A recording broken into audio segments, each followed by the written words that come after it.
pessoal, seja muito bem-vindo a mais um episódio do nosso podcast Se Meu Bisturi Falasse. E hoje estou com uma grande colega, cirurgiã, né, a doutora Daniele, otorrinolaringologista, que vai contar para nós muitas coisas sobre cirurgias estéticas de face e também na parte de rinoplastia. Dani, muito obrigada pelo convite, é uma honra tê-la aqui conosco. Eu que agradeço, Tony. Agradeço muito o convite, estou muito feliz de estar participando desse podcast aqui com você. Muito obrigada. Então, eu vou contar um pouquinho para o pessoal que está nos ouvindo o currículo da Dani. A Dani é formada em medicina pela UFR em 2002. Ela fez a sua residência em otorrinolaringologia em 2007 pela Santa Casa. Fez especialização em cirurgia plástica de face em 2011 pelo Instituto Jurado São Paulo. Especialização em medicina do sono pela Unifesp em 2011, que é uma área que interage muito com a cirurgia bucomaxilofacial. Ela é diretora técnica do Instituto do Sono de Curitiba desde 2013, né, Dani? E preceptora da residência da parte de rinoplastia e cirurgia de face do Hospital Angelina Caron, também desde 2013. Olha só, viram a importância dessa mulher estar aqui com a gente hoje. Dani, conta para nós um pouquinho em que momento que você decidiu seguir essa carreira da otorrinolaringologia. Vou contar assim. Então, na minha família não tem ninguém médico, né? Então, assim, eu não tive esse legado comportamental de ter aprendido a profissão da medicina ali. Mas eu tive, sem dúvida nenhuma, um legado genético, né? Quando a gente pensa em arquétipos, qual que é o seu arquétipo, Dani? O meu arquétipo é essencialmente de cuidadora. Sim. Né? E vem um outro lá que também é da sábia, né? Então, eu sempre tive isso muito presente em mim. E desde pequenininha eu falava, eu quero cuidar de bicho, eu vou fazer medicina veterinária. Então, assim, eu criei esse conceito dentro da minha pessoa ali de cuidar dos bichinhos e seguir, né? Sempre fui muito estudiosa, a minha matéria favorita sempre foi biologia, então assim, ótimo, tava tudo casando.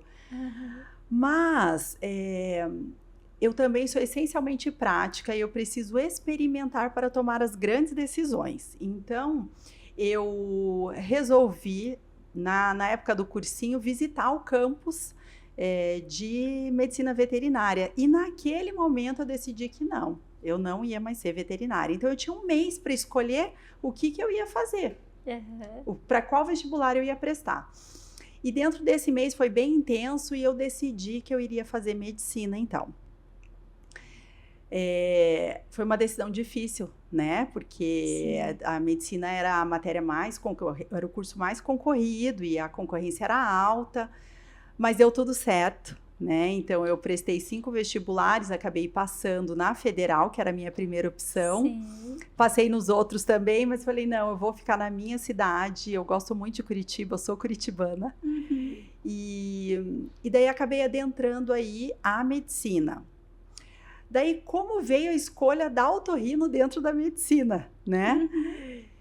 Eu fui passando por várias opções ali que o meu coração batia. Então, assim, vou experimentar pediatria, né? Eu tenho essa conexão forte com as crianças.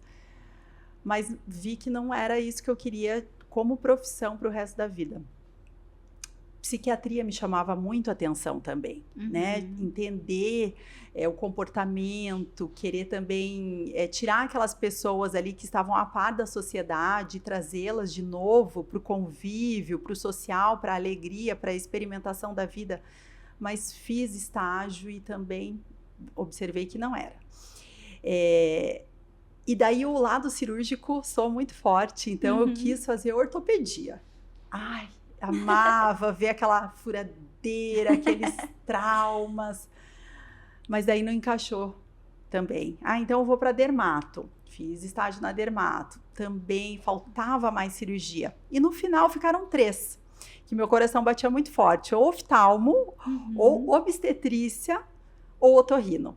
E eu acabei fraturando o meu nariz na Banana Bolt. durante a faculdade. Então, a otorrino, ela teve esse momento especial comigo, né? Durante a faculdade.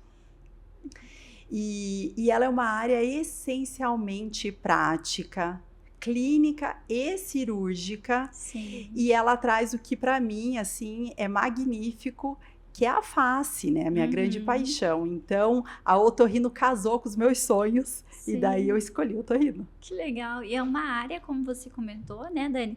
Que ela trata não só a parte funcional, mas também a parte estética. Né? Então você passou como paciente, né? Teve essa vivência como paciente, e a gente vai falar muito aqui dessa sua parte da rinoplastia, que é tanto a parte funcional quanto a estética, né? Então você melhora a qualidade de vida e a autoestima dos pacientes. É isso, é sobre isso mesmo. É sobre transformar, né? Permitir-se transformar. Exatamente, legal. Certo, Dani, me conte para nós como que o sono foi crucial na escolha também da sua especialização. A gente falou aqui que você foi paciente, né? E o que a parte do sono influenciou também nessa escolha da sua carreira? Então, quando eu terminei a otorrino, né? Eu logo que eu finalizei em 2007, eu fui fazer uma subespecialização em plástica facial, cirurgia plástica facial no Instituto Jurado. E essa especialização eram 2 anos. Então, todos os meses a gente se encontrava, né? A gente tinha a parte teórica e prática em São Paulo, em torno aí de 4 dias. E nesse momento em que eu estava ali cursando a subespecialidade de cirurgia plástica de face, surgiu um conflito na minha cabeça, porque a gente estava precisando de preceptores para a medicina do sono dentro do grupo que eu pertenço, né? Então, essa necessidade prática e também pelo fato de eu gostar muito de via aérea, né? E querer também atuar aí nessa melhora da via aérea, de desobstruir a via aérea para trazer uma qualidade de vida para os pacientes, eu resolvi fazer uma outra subespecialidade junto também em São Paulo, na Unifesp. Então, eu cursei as duas ao mesmo tempo, a medicina do sono e a cirurgia plástica de face. E na sequência, eu já entrei como preceptora daí da medicina do sono dentro da otorrino da Faculdade da Angelina Caron, né? Da residência do Hospital da Angelina Caron. E o sono, ele é magnífico, né, Tuane? Porque trabalhar com via aérea é trabalhar com o ar, né? Você que foi muito tempo aí trabalhando com trauma, né? E trabalhando com a emergência. A gente trabalhar com via aérea é muito gratificante. Exato. Então, a gente foi pioneira, eu e uma sócia fomos pioneiras na polissonografia domiciliar, que é o exame que investiga o sono, né? Sim. E esse exame, que é um exame chato, que você tem vários sensores, enfim, e você precisa passar por essa noite todo monitorado para que a gente possa estabelecer os diagnósticos dos distúrbios do sono. Ele feito na sua residência diminui muito as variáveis. Então, a gente montou esse serviço, né? Abriu uma clínica, que é a clínica que eu atuo até hoje, que fica no Batel, né? E nós começamos esse serviço de polissonografia domiciliar e atendimento a pacientes preferencialmente com queixas obstrutivas do sono, respiratórias obstrutivas, então ronco, apneia do sono. E é transformador, né? O paciente, ele sai de um estado metabólico ruim, ele sai de uma condição sem qualidade de vida, sem qualidade de sono, com a performance lá embaixo. É um paciente que ele tem dificuldade de concentração, de memória, ele está irritado, como é típico, né? O paciente com falta de sono, ele chega irritado no consultório, ele briga com a secretária, ele reclama do horário, ele está de mal com a vida. E a gente faz o diagnóstico e trata. E o tratamento, ele é um tratamento que envolve a anatomia da via aérea. Exato. Então, você tem desvio septal, você tem aumento do corneto, você tem pólipos dentro do nariz, você tem aumento das amígdalas, que é uma cirurgia que nem todo cirurgião se sente confortável, porque às vezes sangra um pouquinho no pós-operatório, né? Um pós-operatório difícil.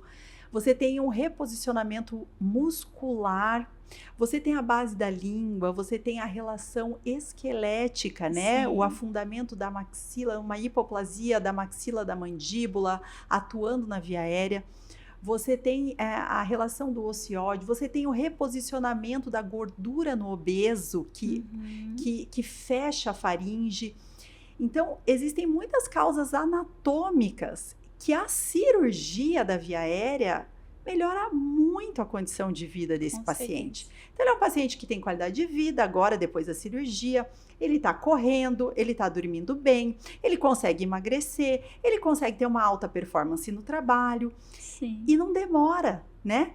Porque quando a gente faz plantão, por exemplo, você fica uma noite, 2, 3 fazendo plantão sem dormir direito, a tua vida acaba. Dorme bem 1 ou 2 dias, pronto, você recupera, a tua personalidade retorna.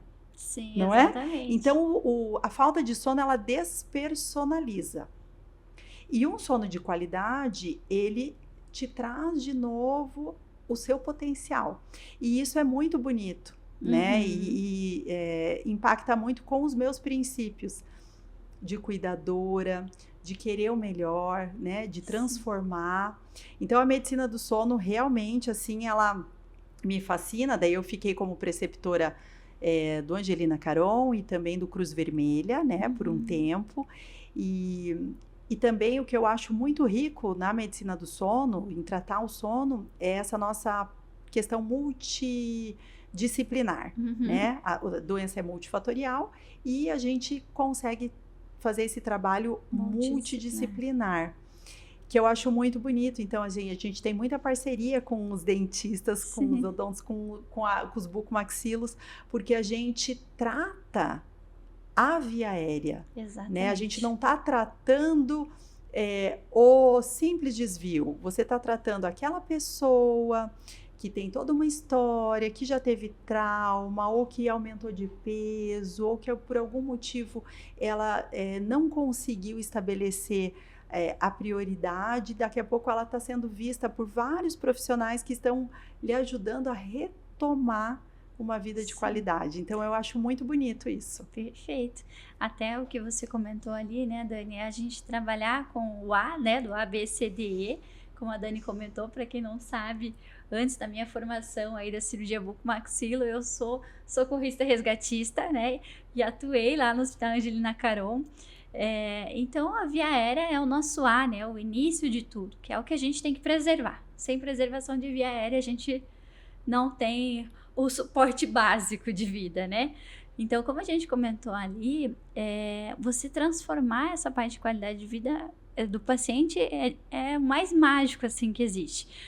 Até nessas parcerias, né, que a gente tem da cirurgia ortognática, né, desses encaminhamentos paciente de cirurgia ortognática, quando a gente tem o pós-operatório do paciente da ortognática, o que ele sempre fala, olha, doutora, agora eu respiro, né, e a gente consegue demonstrar isso, como melhora essa via aérea superior do paciente quando a gente faz o procedimento de reposicionamento dos maxilares. Perfeita a sua colocação, e isso é algo que eu falo que pra gente da cirurgia bucomaxilo, nós temos um pouco de medo na parte estética, quando a gente observa pacientes que têm a necessidade de reposicionamentos maxilares e é só indicado tratamento estético de uma amentoplastia, né, de um preenchimento com ácido hialurônico para melhorar o contorno facial. Mas e essa via aérea, como é que tá? E essa saturação de oxigênio, né, que é a vida. Exatamente. Esse é a nossa missão, né, em educar os pacientes, né, em primeiro lugar, que são as pessoas que confiam, entregam ali, né, a sua saúde nas nossas mãos. Então, é importante também, nós temos dividimos a mesma visão, né, Tuane, de que a saúde em primeiro lugar, né? Exatamente. E educar o paciente de que a saturação de oxigênio precisa ser vista por ele, não simplesmente a imagem que ele vê no espelho, Sim. né? Ele tá ali com olheira, ele tá cansado, ele não tem uma pele saudável, ele não tem uma via aérea pérvia, então ele respira pela boca, ele não se alimenta direito, ele não tem uma satisfação. Então, tudo isso precisa ser visto antes dele aumentar o queixinho. Ou então colocar um ácido hialurônico aqui no malar, ou então preencher a olheira, passar um cremezinho, né, despigmentante. Não é sobre isso só. Exatamente. Tem todo um contexto atrás para chegar nesses sinais e sintomas, né?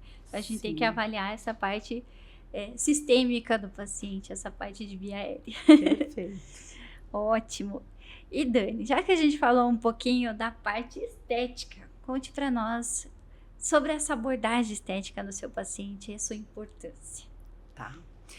Então, como eu falei, né, eu foquei ali na medicina do sono por um tempo e a parte estética, ela retoma forte na minha vida porque é a minha grande paixão, né? Então, assim, na faculdade, eu também fiquei muito em dúvida se eu faria a cirurgia plástica ou se eu faria a otorrino. Então, a cirurgia plástica e a otorrino, elas brigaram também dentro de mim aí pela decisão.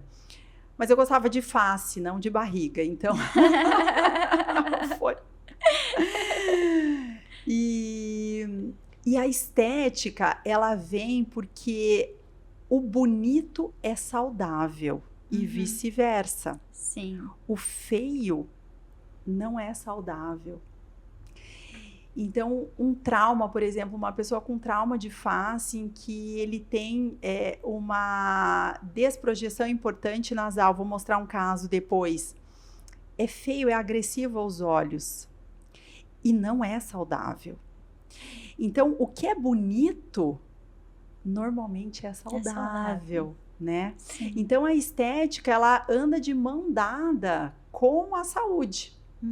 Então, esse é um ponto muito importante para mim.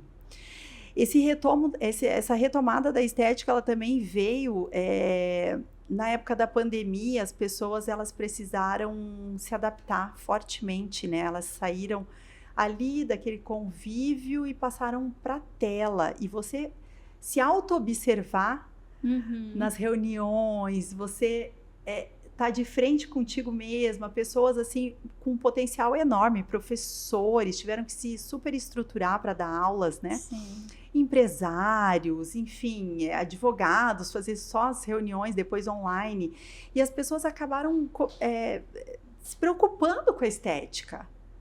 Ai, mas e o meu perfil? E agora eu não vou fazer essa reunião, mas olha como eu tô. Então, esse encarar, se olhar no espelho todos os dias, profissionalmente, trouxe uma demanda, né? Uma demanda que eu achei, assim, muito interessante cuidar dessas pessoas, para que elas pudessem passar o que elas têm, continuar nas suas profissões, mas também felizes com quem elas eram, né? Então, esse foi um ponto muito importante que tem a ver com a autoestima e que na época da pandemia sobressaiu. Foi com a minha paixão diferente mesmo.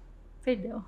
Imagina. Com a minha paixão, né, de estar fazendo o que eu amo, e também da conexão com as pessoas, porque foi uma época de muita confiança, né? Então, as pessoas, elas precisaram se aproximar muito de quem elas confiavam. E eu sempre tive uma confiança muito grande nos meus pacientes ali, no meu tratamento. Então, esse ponto também é muito importante na estética. Sim. Né? Porque você está mexendo com o rosto, com o cartão postal ali da pessoa. Então, essa nossa responsabilidade em estar atuando na face. E o paciente confiar em você.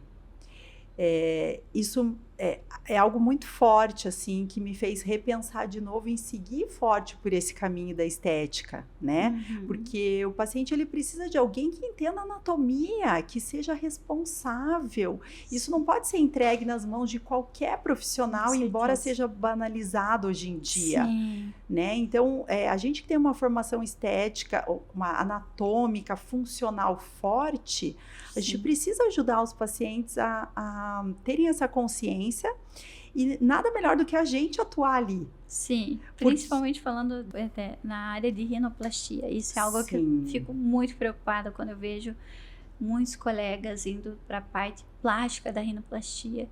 E eu falo assim, gente, ok, a gente tem conhecimento anatômico na parte, né, da face, do pescoço, desde a graduação, né, principalmente nas nossas residências, mas a gente aprende a parte funcional.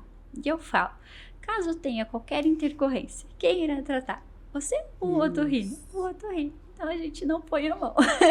Eu falo que a gente tem que fazer o que a gente sabe resolver. Isso. Se a gente não sabe resolver, não é a nossa função. E eu acho que nariz nada é melhor que o otorrinolaringologista para operar. Aliando esse conceito, né, de funcionalidade com a estética. E é muito sério dentro da otorrino, sabe? É muito sério. Agora a gente esteve num congresso que foi, assim, mundial, né? Reuniu várias pessoas aqui mesmo no Brasil, mas é muito forte, assim, essa nossa preocupação com a funcionalidade nasal ao atuar na estética do paciente que deseja um nariz mais bonito, né? E também educar ele para ele entender que é um órgão vital, que ele precisa entender até onde a gente pode chegar, o que é bonito e o que é funcional, né? Aliar a naturalidade também, que é algo muito, assim, que me chama muito a atenção. Hoje em dia a gente está lidando com muito dismorfismo corporal, né? Pessoas querendo se transformar em algo que não faz parte do humano, que não é só feio para mim, pode ser bonito para ele, mas é antinatural, é antifuncional, né? É prejudicial. Exato. Então, nesse sentido, eu acho que para mim é um estímulo grande seguir pela estética, né? Para poder incutir, né? E educar. E também na beleza masculina, né, Tuane, que assim, eu tenho esse privilégio de atender ainda muito paciente com apneia do sono, ronco e apneia do sono, que são trazidos pelas mulheres até o consultório. Eu falo que muitas vezes eu salvo casamentos, né? É uma segunda profissão aí, ó, não só otorrino. Mas o homem também, hoje em dia, ele tem essa necessidade do autocuidado, né? De fazer uma cirurgia de pálpebra e se sentir melhor, ele tá enxergando melhor, ele tá sem aquela pele, o campo visual lateral tá melhor, ele também tem a necessidade de ter um nariz mais harmônico, porque tá caindo, tá muito largo, e ele já vai operar por conta da apneia, então ele quer dar um up, por que não, né? Então, eu também gosto muito dessa área de atuação, assim, de estar dando esse conforto para os pacientes masculinos que querem naturalidade, às vezes, mais do que muitas mulheres, né? Eles gostam dessa naturalidade. Exato. Então, eu sinto que isso foi um estímulo grande. Foi um estímulo muito grande. Até os homens, às vezes, têm um pouquinho desse medo, esse receio de fazer um procedimento estético de face, né? Com medo de não ficar natural, né? Ai, mas vai ficar muito fino, né? Não vai ficar muito arremitado. Eles têm esse medo até com a simples toxina botulínica mesmo, né? Com botox. Ai, mas eu não vou ficar travado demais. Então, eles estão nessa parte de naturalidade. E o bom é que a gente tá voltando para uma geração de naturalidade novamente, né? A gente tava com um mercado que tinha que mostrar que você tinha feito algo. E hoje tá voltando à naturalidade de novo. Isso é ótimo. E Dani, conte um pouquinho do seu papel como preceptora, né? Quais que são os seus objetivos para ensinar essa nova geração de especialistas em otorrinolaringologia? É uma missão também, né? E que traz muita responsabilidade. Mas eu amo estar com os meus residentes. Eu me sinto grata, então eu vou falar principalmente os meus motivos de gratidão aqui, que eu até me emociono, mas você observar o crescimento profissional de um ser humano, esse encontro dele, né? E a gente colaborar, nem que seja um pouquinho, pontuando aonde ele pode melhorar, onde ele precisa focar, porque ele tem esse dom. Então, esse enxergar os dons e enxergar o potencial é algo que me fascina, né? Então, eu tenho essa oportunidade de acompanhá-los por 3 anos. Então, eles chegam normalmente aí com os seus, entre os 27, 28, até os seus 30 e poucos anos, né? Essa faixa etária. E são pessoas maduras, mas ao mesmo tempo que querem se especializar e querem ir além, e tem que sustentar-se muitas vezes, né? Estão ali fazendo plantões e precisam focar naquilo que vão ser. Então, a minha missão, eu vejo assim, como trazer a humanização na vida daquele profissional, daquele médico, ele respeitar suas habilidades, ele se respeitar, porque daí ele vai conseguir também olhar o paciente dele com esses olhos de respeito, de humanização, de carinho, né? De limitação, porque todos nós temos as nossas limitações. Sim. O paciente também vai ter. E ele, como especialista, também vai ter. Sim. Né? Ele vai precisar de ajuda, vai precisar pedir ajuda. Então, isso é um ponto que eu acho fundamental. Daí tem um outro ponto também que eu acho fundamental nessa nova geração, é ajudá-los a perder o medo de errar. O médico, né, a formação ali dentro da medicina, a gente vê esse perfil também, que são pessoas responsáveis, muito responsáveis, mas que também têm muito medo. Sim. E de repente o medo ele pode frear o avanço, porque daí outras especialidades, né, não estou falando do dentista, eu não tenho nada contra, eu estou aqui, eu acho Sim. que nós somos profissões que se empenham no estudo Sim. da anatomia, mas tem muitas pessoas que veem um vídeo e elas acham que elas podem atuar ali na face. Sim, com certeza. E o médico que está ali se especializando, se ele deixar o medo tomar conta, ele não vai conseguir ir à frente. E outros profissionais acabam tomando o espaço dele, sendo que ele seria a pessoa certa na Sim, escolha do paciente, né? Então, ensinar a passar por cima desse medo, eu acho que também é a minha função como preceptora, como Sim. professora, né? Como educadora. Pegar na mão, né, Dani? Pegar na mão e como mãe, né? E ensinar a voar fora do ninho também, Isso. que vai dar tudo certo. E a ser grande, né? E a pedir ajuda, e vai ter ajuda. E se é difícil para você, também foi difícil para mim, e ainda Sim. né? Que sempre tem casos difíceis, claro. Né? As intercorrências, elas não dependem só da nossa técnica, da nossa formação, do nosso cuidado. Ela depende do paciente, dos cuidados Sim. que o paciente tem, do físico dele, da cicatrização dele, né, dos hábitos dele. Muitas vezes pacientes, né, que a gente estava discutindo, tabagista, etilista, Sim. tem algum vício, e ele não deixa de fazer de ter aquele vício no pós-operatório, e aquilo compromete teu resultado, Exato. Né? Então, ensinar isso para os meus residentes e fellows, né, que tem também alguns residentes que eles passam 3 anos e daí eles querem ficar 1 ano a mais acompanhando. Então, também eu sou muito grata, né, de ter essas pessoas perto. Sim. E uma outra coisa que também é estimular a visão em equipe, sabe? Que eu tenho forte isso para mim. Eu preciso ensiná-los a trabalhar em equipe.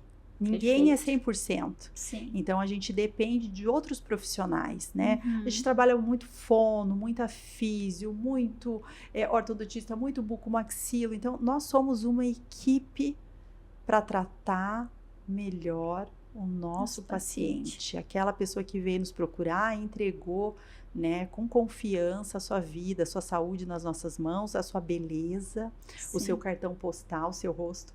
Então, trabalhar em equipe. E eu fico feliz porque os residentes, eles se estimulam com essa paixão e daí acabam seguindo pelo mesmo caminho, né? Eu não sei se é porque a rinoplastia ela é tão envolvente, mas muitos seguiram na rinoplastia e eu fico muito feliz de ver esse caminho, sabe?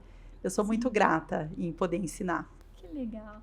Eu acho que todos os nossos ouvintes e acompanhantes do nosso podcast já entenderam qual que é o nosso lema aqui, sabe, Dani? Porque todos os convidados que eu trago, que trabalham comigo, né? Como a Dani falou, nós somos uma equipe. Vocês já perceberam, em cada episódio a gente fala algo muito importante, humanismo, né? Equipe, multidisciplinaridade, né? Uma equipe multiprofissional. A gente fala muito sobre isso porque a gente não é ninguém sozinho, né? E você falou a mesma coisa, que é essa paixão do ensino, né? Eu falo até em casa, eu brinco que eu falo assim, olha, eu amo operar, eu amo ser cirurgiã, mas não me tirem de dentro de uma sala de aula que eu fico incompleta. Eu amo operar ensinando, né? Exatamente. Que é isso que a gente faz também, né? Porque eu acho que quanto mais a gente compartilha um pouquinho do nosso conhecimento, mais a gente aprende. Mais a gente se dedica, sempre está estudando, sempre está ali compartilhando, ver o crescimento, tanto pessoal quanto profissional daquele ser humano, não tem preço que pague, né? Você olha lá na frente e fala assim, nossa, eu dei aula para esse profissional. Isso é muito gostoso, é muito gratificante. E eu vi assim, o brilho nos seus olhos quando você falou dos seus residentes. É mágico, né? É muito mágico. E claro que a gente quer saber também os desafios que foram nessa trajetória aí, Dani. Olha, eu pontuei 3, tá? Para falar de desafio. Porque desafio tem muito, né? É o que mais tem, são desafios. Sim. Mas para mim, o meu grande desafio é o meu perfeccionismo. Eu sou muito detalhista, eu sou muito perfeccionista. Meus residentes até falam, para doutora, tá ótimo, para doutora de falar isso. Então, né, a gente finaliza o nariz e às vezes não tá feliz, ou finaliza uma cirurgia e não tá de todo feliz. Recebe um pós-operatório mais difícil e daí se questiona. Então, lidar com essa minha característica, tá? Dentro da estética e dentro da cirurgia é algo muito desafiador. Mas eu agradeço também porque sigo, né, para frente e estou em constante movimento. Sim. Então, eu acho que é um aprendizado para todos aqueles que lidam com algo, né, que dentro de si, que limita a tua trajetória, dá uma olhada, né, cuida desse sentimento e segue, né? Então, o meu primeiro desafio é esse. O segundo desafio, que é grande, é conciliar os meus papéis na vida, né? De mãe, de cuidar da família e de também cuidar da profissão e cuidar da Dani, né, mulher. Então, gerenciar a maternidade, principalmente, que é uma paixão e é uma super responsabilidade, com a profissão, que é uma paixão e é uma super responsabilidade, esse conciliar o desejo, não a função que a gente exerce, né? Eu sou uma pessoa organizada, então tem tempo para isso, para aquilo, então você vai conciliando o seu tempo. Mas o desejo, então, eu tenho o desejo de estar num congresso e o desejo de estar vendo a apresentação do meu filho na escola. Eu tenho o desejo de estar ali operando aquele paciente de manhã cedinho, mas eu também tenho o desejo de estar ali na reunião com a professora falando do meu filho e ajudando nas dificuldades. Então, essa questão de conciliar os desejos é também desafiador. Mas também é um incentivo para todas as mulheres, né? Como você que está no segundo aí, gravidinha, e está aqui trabalhando, olha só, falando da sua paixão. Todas as mulheres não desistirem desse caminho e não também se deixarem levar por esse sentimento de que ou um ou outro. É difícil agregar, né? Exige, mas você vai conseguir. Você vai conseguir nessa trajetória, né? Se cerque de pessoas que também te ajudam e confie em você, Sim. né? Siga em frente. É muito bom a gente estar realizada profissionalmente, né? Como mulher e também ter os nossos filhos, porque é algo mágico aí. A gente tem a nossa fertilidade, o nosso instinto materno. Sim. Então, quem tem filhos, siga, não abandone sua profissão. E um outro desafio que eu tenho é focar em uma subespecialidade, né? Muito se diz assim, não, você precisa ser super especialista em um assunto.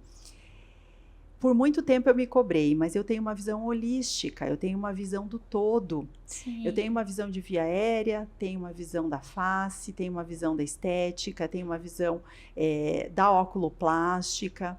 E hoje, com a maturidade, eu decidi que eu também vou olhar o meu paciente no todo. Sim. E não vou focar só em uma especialidade, subespecialidade. Porque eu, Dani, funciono melhor olhando o paciente no todo. Então, são os 3 desafios que eu falo que são desafios, porque persistem, Sim. mas eu estou seguindo. Isso mesmo. Ai, Dani, tá sendo maravilhoso o nosso bate-papo, assim, porque... Também tô amando.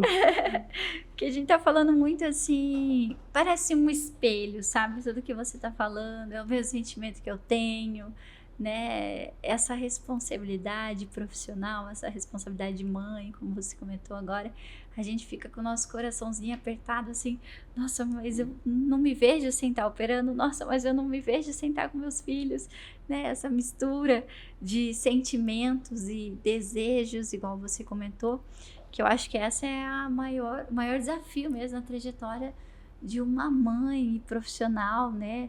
Eu recebo muitas mensagens, assim, de colegas que falam assim, nossa, eu acho tão bonito de ver que você não largou a sua carreira para ser mãe, né? Claro que eu tenho um super apoio, né? A família me ajuda, meu esposo, não posso nem falar, que tá do lado aqui, me ajuda demais, é um paizão que sem eles não conseguiria, né? Tá seguindo aí a carreira como um todo, né? Mas... Porque mãe dá muito trabalho, né? É muito tempo e é essa conexão. Também a gente tem muito com os nossos pacientes. É a conexão, é a energia, é a entrega, né? E ser mãe é isso, é você se entregar ao desconhecido, porque ninguém nasce com o manual, né? Sou mãe, é isso. Então, cada filho com a sua demanda. Então, é algo realmente que tira energia e, ao mesmo tempo, dá energia. E esse fluxo, entender esse fluxo de perder energia e receber energia e movimento. Exato. Até eu lembro que quando eu estava grávida do Benício, né? Meu primeiro filho, eu ouvia muito assim, ai, você vai ver, você vai passar madrugadas acordadas.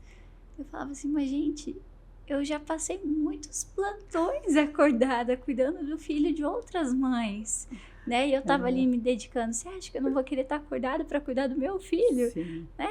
A medicina, a área da saúde, é como se fosse uma vida materna, você tá se dedicando, você tá se doando para cuidar de alguém, né? E quando a gente fala dos nossos filhos, então, meu Deus, não tem cansaço, não tem nada que vai tirar esse amor e cuidado. Mas, Dani, eu quero que você mostre para nós alguns casos clínicos seus que são maravilhosos, que acho lindo. Mostre um pouquinho pra gente, Dani. Eu vou voltar aqui, eu vou mostrar alguns casos, então, de... Vamos lá, vamos voltar aqui, lá no começo, será? Aqui, ó. Eu vou mostrar e vou falar, então, rapidinho aqui para vocês. Essa paciente, ela veio me procurar, ela é uma paciente arquiteta, fora de Curitiba, e daí eu operei uma amiga dela, né? O que acontece muito na nossa profissão, o boca a boca, aí. E daí ela veio, ela estava muito insegura. Eu gosto do meu nariz, mas não gosto. E ela tinha uma obstrução, então ela tinha um desvio de septo muito importante, né? Ela dormia mal. E daí a gente fez essa proposta de operar também a parte estética. E ela se sentiu segura, confiante, ela queria um nariz muito natural. Então foi uma entrega bonita, ela tá bem satisfeita, um perfil também que ficou bem bonito, bem natural. né? Bem natural. E eu acompanho ela, já acompanhei a mãe dela também, então tem um carinho grande. Ficou também, ó, bem mais proporcional, né? Valorizou a beleza dela, o olhar dela. Então acho bem bonito. Essa outra paciente aqui, muito querida, é uma mãe muito guerreira, tem 3 filhos meninos, olha só. Que dilema, meu, né? Cuidar de 3 e mais o marido, 4, a gente estava discutindo agora há pouco sobre isso, né, de meninos. E ela gosta muito, então ela usa o cabelo, ela valoriza muito os traços dela. Sim. Mas o nariz, ela sentia que queria melhorar um pouquinho. Acho que eu não tenho nariz de base aqui, mas a base era bem larga, então ficou um nariz mais refinado. Ela queria um pequeno refinamento e ela queria muito respirar bem. Ela também tinha queixa de uma má ventilação, então ela ficou bem natural, bem delicado, né? Essa outra paciente é muito interessante. A primeira vez que ela veio aqui, eu acho que nessa foto não aparece tão a delicadeza do nariz, mas essa paciente, ela muito engraçado como ela chegou até mim. Veio com a mãe, com a irmã mais nova, e ela triste, cabisbaixa, e elas iam mudar para o Canadá dali 2 semanas. E a mãe trouxe porque ela não dormia. Ela não dorme, doutora. Essa menina não dorme, ela me incomoda à noite, ela só quer dormir de dia. O que está acontecendo? Eu preciso dar um fim antes de eu mudar para o Canadá.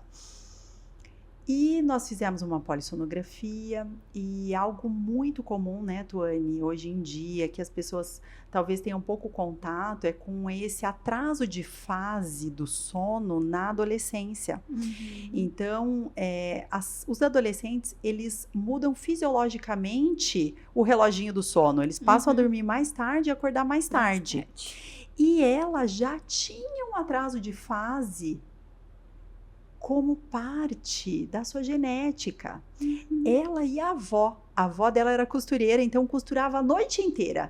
E ela também não tinha sono à noite. O sono dela ia começar lá em torno de 3 da manhã. Por outro lado, a mãe e a irmã mais nova eram matutinas, o soninho delas geneticamente programado para começar às 9. Então pensa uma casa. Uma adolescente, uma costureira funcionando à noite e 2 pessoas querendo dormir. Enquanto que, quando começava o dia 6 da manhã, as 2 que dormiam cedo queriam acordar e as outras queriam descansar. Então era uma briga. Então a gente acertou tudo isso, expôs a genética, expôs limites, respeitos. E ela, quando voltou do Canadá, me procurou, doutora, eu quero muito operar. E eu confio em você, porque você tratou o meu sono e fez a minha mãe entender que eu não era uma pessoa, né? Ela usou até o termo assim, vagabunda, que queria dormir até tarde, que não queria responsabilidade. Eu simplesmente tinha um problema de ciclo circadiano. Então ela confiou em mim e voltou para fazer a rinoplastia comigo. Então é um caso bem interessante, né? Essa paciente aqui, ela é professora de educação física. Então, ela não só tinha a parte estética, ela queria casar e estar com o nariz diferente, mas ela ia dar aula e ela sentia muita obstrução nasal, porque ela tinha uma insuficiência valvular. Então, ela operou a parte estética, mas também ela teve uma melhora grande da parte funcional. Sim, até... Perdão, Dani. Mas até parece que a região do olhar dela também, né? Na parte respiratória dela, tudo melhorou. Melhorou a olheira, né? É que eu não pus aqui todas as fotos, acabei cometendo essa gafe aqui, ó. Podia ter colocado o videozinho dela, mas vamos falar que essa pacientinha, a questão da autoestima, né? Até se a gente perceber bem o olhar dela, parece até que tem um choro ali no pré. E ela tinha essa questão da autoestima, né? Com o nariz. Eu acho importante a gente enfatizar porque a gente tem que ter esse cuidado. Algumas pessoas, elas vêm procurar estética achando que elas vão resolver um problema no relacionamento, no problema na família, né? E não é a estética que vai fazer isso, não é uma cirurgia plástica, não é uma rinoplastia, não é um lifting, não é uma blefaro. Então, a gente, como profissional, a gente tem que ter esse olhar, essa escuta, né, atenta, para identificar. E por isso que mostra esse chorinho, assim, né? Que quando às vezes a gente levanta questões emocionais, a pessoa também dá esse cuidado, essa atenção à questão emocional, e ela tem que fazer essa diferença na mente dela. Ó, não, eu tô indo operar por uma questão estética, de autoestima, e não tem nada a ver com eu salvar meu casamento, salvar, né, o meu relacionamento, ou evitar o bullying só na escola. Eu preciso entender o que envolve a cirurgia. Então, é bonito quando a pessoa entende, e daí ela fica feliz no pós-operatório, né? Sim. Ela tá com o nariz diferente. Aqui, não sei se tá bem também, dá para entender, mas a gente projetou um pouquinho o nariz dessa paciente. Ela trabalha com vendas, então ela reclamava que ela tinha essa aparência assim mais envelhecida por conta do nariz, né, caído. Sim, e não valorizava o perfil. Então, a foto de perfil, a gente já vê que ela rejuvenesceu com uma cirurgia de nariz, né? A perfilplastia, né? Melhorou o ângulo com o lábio inferior, mento, né? Deu uma relação melhor para ela, né? Essa paciente aqui, ela também, ela estava com bastante insegurança para a cirurgia, mas ela tinha uma parte funcional importante.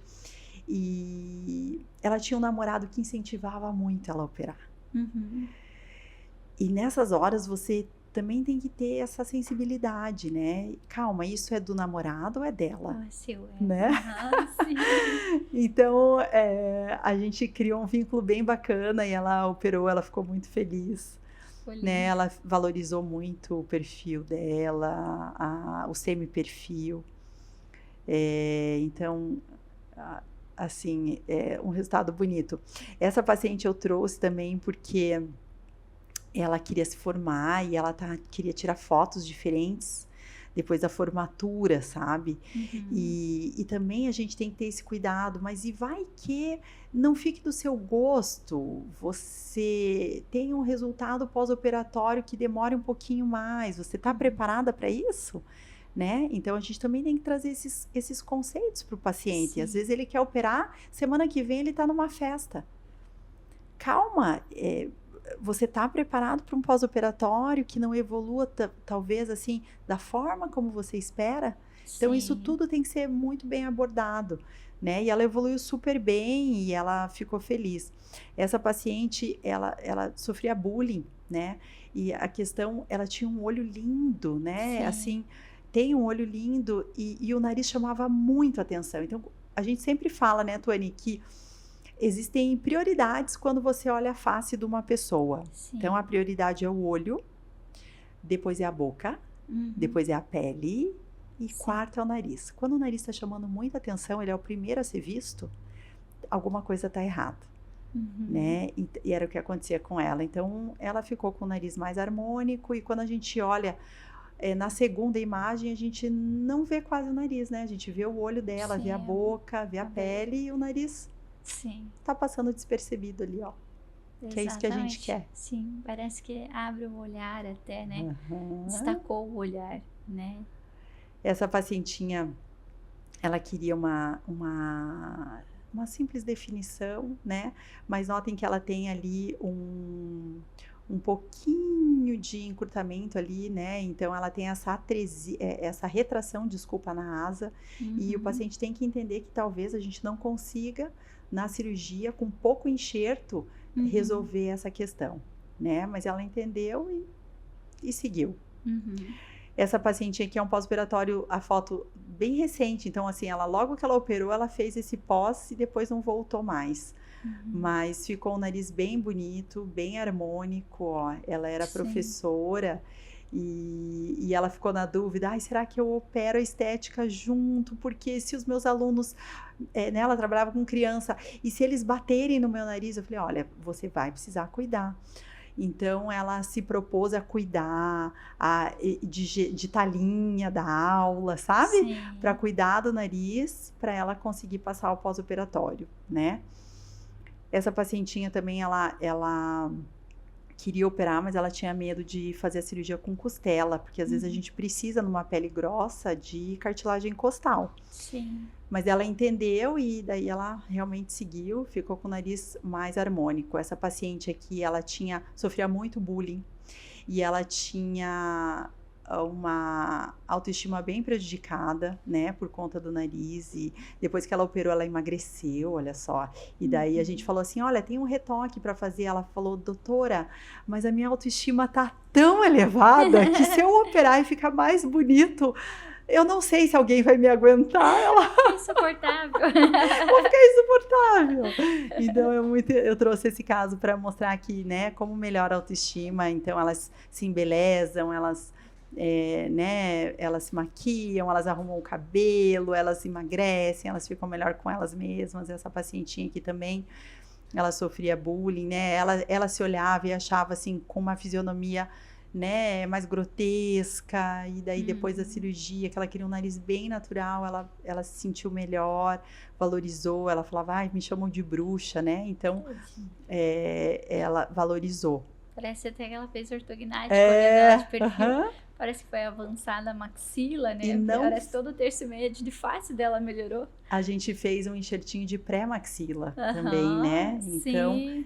Eu falo sempre que a rinoplastia é uma cirurgia que a gente troca grandes defeitos por defeitos menores. Sim. Né? Então, se o paciente não está preparado para encarar defeitos menores, ele tem que repensar, tá? É uma cirurgia que exige, né? E tem uma taxa ali de retoque alta, né? Em torno de 10%, em algumas mãos 30%.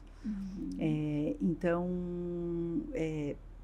precisa ter toda essa conscientização antes de se operar o nariz, que é o nosso centro estético da face. Sim.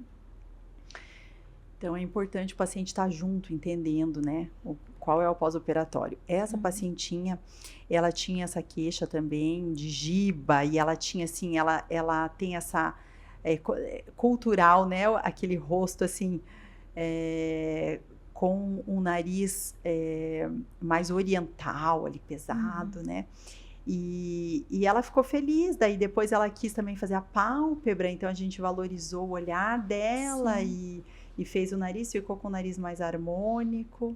Ficou bem jovem, ficou mais jovial, né? Então, entre uma foto e outra, parece que a gente tem anos ali de diferença e na verdade, ela tá mais envelhecida no pós, mas com a característica, né? Ela envelheceu em anos, mas ela não envelheceu na fisionomia. Sim, parece, né? Até que o lábio superior dela inverteu, né? Ficou bonito, né? Ficou linda. Esse pacientinho, ele queria um nariz menor, já tinha um nariz bonito, mas ele queria um nariz bem miudinho, então ele ficou bem feliz, ele agradecia na rede social, assim. Então, a gente fez uma cirurgia de preservação nele, logo que começou essa nossa nova tendência na rinoplastia, né? A gente está numa fase entre rinoplastia estruturada e preservadora. São conceitos, são filosofias diferentes, são técnicas diferentes, então a gente... vai aprimorando a cada dia, a rinoplastia e até o lifting facial, deep plane, eles passaram por grandes mudanças nos últimos 5 a 10 anos.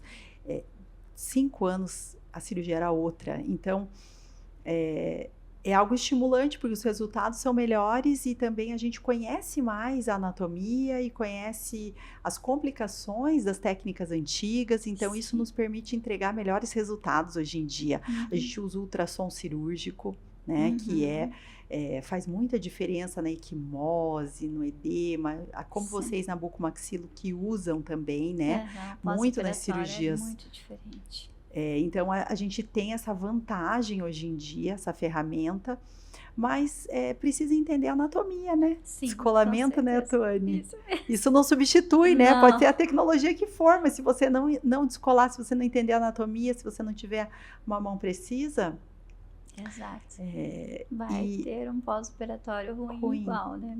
E isso exige anos, né? Anos de estudo, de aprendizado. Esse Sim. pacientinho, ele sofria bullying, não gostava do nariz dele. Acabou que ficou um pouquinho mais projetado, mas ele ficou super feliz. Eu falei, vamos fazer um retoque, mas ele não quer, ele tá muito feliz com o nariz dele. Ele também rejuvenesceu muito, Rejuvenesceu bastante. né? E aí que eu falo que entra o nosso lado perfeccionista, de querer, a perfeição. Mas às vezes, o paciente, muitas vezes, ele tá satisfeito. Sim. E é isso que importa. Eu ia até comentar nisso quando você falou que é um desafio o perfeccionismo, porque eu também sou assim.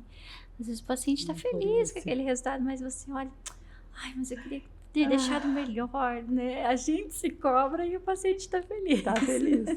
Esse era oriental também, ele tinha esse nariz, né, bem forte, e ele tinha muito medo de mudar.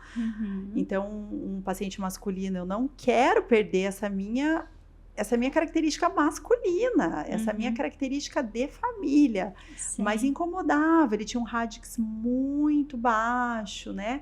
E tinha esse nariz mais tenso, esse dorso tenso, então ele ficou muito feliz.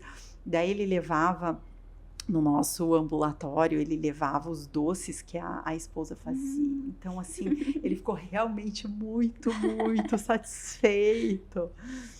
Esse paciente, ele também veio procurar a gente, assim, para a parte funcional do sono, e daí gostaria de mudar, né? Então, assim, ele também tem um olho lindo, ó, rejuvenesceu muito, porque Sim. o nariz chamava muito atenção, e valorizou esse olhar, a fisionomia, né? Ele ficou mais jovem, ele gostou muito do resultado também. Esse paciente também, olha, ele queria uma simetria, era um nariz bem alongado. Então, são alguns casinhos. Esse paciente também, ele, logo no pós-operatório, ele tinha uma simetria de base, aqui não dá para ver, mas era um nariz que chamava muito atenção na face. Esse pacientinho também, ele queria mudar pequenos detalhes, ó, a gente aumentou um pouquinho o radix. Então, trouxe pacientes masculinos, né? Esse paciente aqui, ó, ele mandou uma foto. Então, aqui é só para mostrar que às vezes o paciente, ele quer consultar, mas ele mora longe. Então, como ele faz? Ele manda a foto e daí a gente faz a simulação para quando ele vir para a cirurgia, ele não precisar gastar tanto tempo. Então, ele vem daí 1-2 dias antes da cirurgia, a gente faz a consulta presencial. Mas a gente já vai definindo o gosto dele, né? Sim. A simulação, eu falo que é o quê? É para a gente entender qual é o gosto dele. Então, ele tinha um nariz e a gente fez a simulação. Você gosta desse estilo de nariz? É isso que você quer? Né? Essa outra pacientinha também, ó. Então, a gente faz a simulação e envia para o paciente. Olha, essas são as mudanças que eu vou fazer no teu nariz. Te agrada esse tipo de nariz? Não é uma promessa de resultado, mas é para a gente entender o que está na cabeça do paciente e a gente, como cirurgião, entender se a gente consegue fazer o nariz que o paciente quer e também se agrada o nosso senso estético, porque às vezes não agrada. Então, ele vai ter que cair na mão de um outro profissional que tem o senso estético parecido com o dele, né? Então, eu trouxe esses casinhos de simulação. E um caso de trauma, né, de face importante, ó, o nariz selado, e que a gente conquista o nariz, né, o paciente praticamente não tinha nariz, e conquista o nariz com cartilagem costal. Claro que tem seus desafios, né, num nariz assim, mas o paciente muito feliz, muito satisfeito, respirando, né, e tendo um nariz ali na face. Então, isso me agrada muito também operar esses casos. Esse pacientinho veio nos procurar porque ele tinha a queixa nasal, ele não respirava bem, mas ele também queria melhorar a face como um todo, né? Ele tinha esse aspecto muito brabo, muito triste. Claro que é uma característica na face dele, mas a gente conquistou ali com o D-Plane Facelifting e a rinoplastia, a gente fez junto, e a blefaroplastia, um resultado melhor, né, para ele, mais natural, ele também rejuvenesceu, tem alguns ajustes, mas esses ajustes depois podem ser feitos no segundo, no terceiro momento, né? O paciente sabe, ele entende que é assim. Então, é muito importante, como a gente falou, o paciente de estética, ele precisa entender que não dá para fazer tudo, né? Não é um cordão, né? Da mágica, né? Eu tive o prazer também de operar minha mãe, olha lá, eu trouxe o casinho dela ali, que ela queixava muito do pescocinho, e daí ela queria fazer um Z-plane. A gente fez uma cirurgia, então, para mostrar como que fica no pós-operatório imediato, com os pontinhos ali da rede hemostática, né? 48 horas de pós? Isso, 48 horas de pós-operatório, tá? Quando a gente tirou a rede hemostática. Então, fica um contorno bonito, né?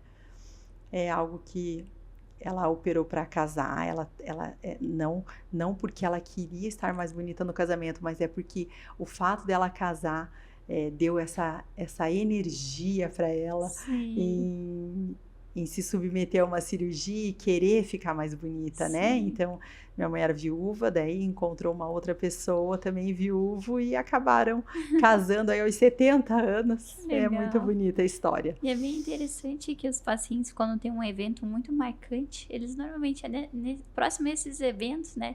Nesses momentos que eles procuram fazer esses procedimentos estéticos de face, né? Sim. Normalmente quando tem uma data muito marcante. Uma formatura da filha, isso, não é? Quantas vezes a gente ouve isso, né? Sim, minha filha vai casar, né? Vai ter a formatura. Um orgulho. E é um momento que eles procuram essa transformação, né? Ficou lindo o caso da mãe.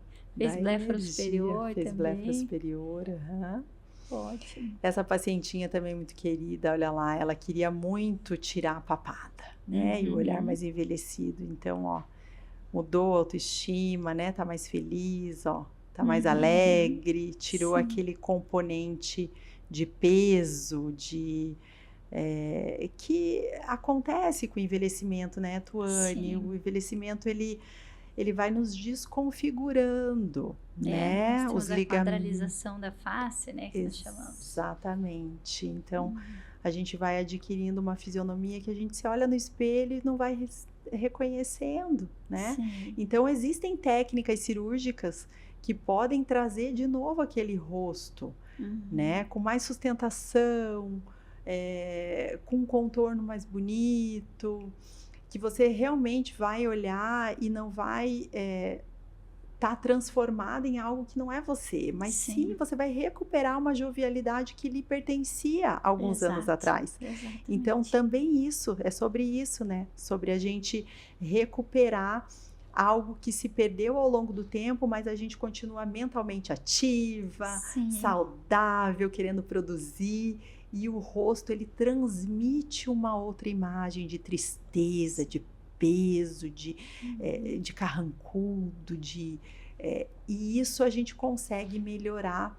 Então, harmonizar o que está dentro com o que está fora, né? Isso é muito bonito também, eu gosto muito dessa ideia. Sim. E é isso.